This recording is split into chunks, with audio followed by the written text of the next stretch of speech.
I was 18. I came home from work. And when I walked in the door in this housing project in East Nashville, my father was sitting on the couch with my Uncle Wes, who was my mother's brother. They were drunk. Obviously, had been drinking all day long. And my mother was in the kitchen trying to prepare a meal for the children, and he just wouldn't leave her alone. I just couldn't stand it. And I sat there and listened to this tirade, this raging abuse of my mother. And I thought to myself, somebody has to put a stop to this, and it's going to be me. So I plotted and listened. I even smiled when they looked my way, because I knew I was going to have to do a surprise attack. I couldn't take them both on at one time. And my moment came when my Uncle Wes stood up to go to the restroom. And as soon as he stood up, I always carried a knife with me for defense, even though I never used it. And in a single beat, I flipped that knife out of my pocket and I put it around his neck. And I walked him to the front door and I said, "It is time for you to go." And I kicked him hard and he fell flat on his face. And then I dared him to get up and he didn't. And then I stood back, I let him walk away, and then I went back in to challenge my father. And my mother immediately started pleading with me not to take on my father, begging me, "Please, Doug, don't do this, please, please." So in respect to my mother, I sat down and eye-to-eye contact with my father. I said to him, "This is going to stop.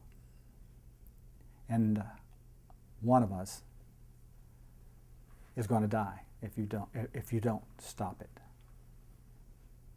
Or you can leave." And he's got his courage up and he says, you're not too big to get your ass whipped."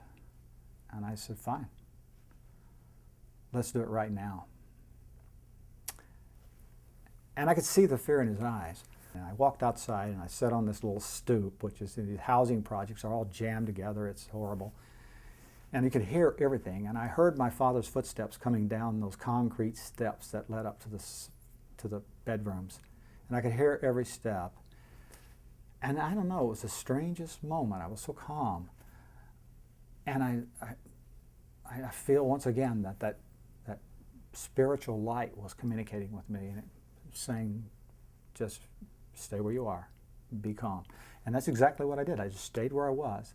And my father walked down the steps and he walked straight out the screen door, and I could hear this whole, the door closing and opening. And he stepped close enough to me where I could feel the cuffs of his pants brushing up against my back. And I kind of felt like maybe that was a moment where he wanted me to turn around. I thought maybe he might have had a knife in his hand. I suspected he did have a knife in his hand. My father had been known to cut people. But I didn't turn around, and so I said to him,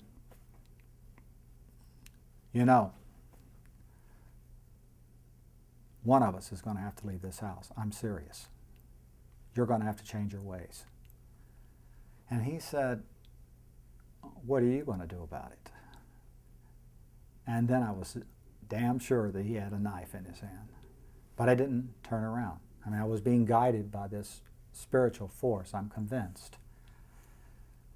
And I sat there and I thought, well, that comment was pretty brave on his part. So I said back to him, "You know what'll happen. You know exactly what will happen."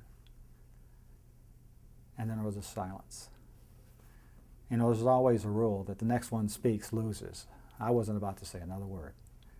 And then he walked back into the house. He turned around, walked back into the house, went upstairs. He packed his clothes. He left.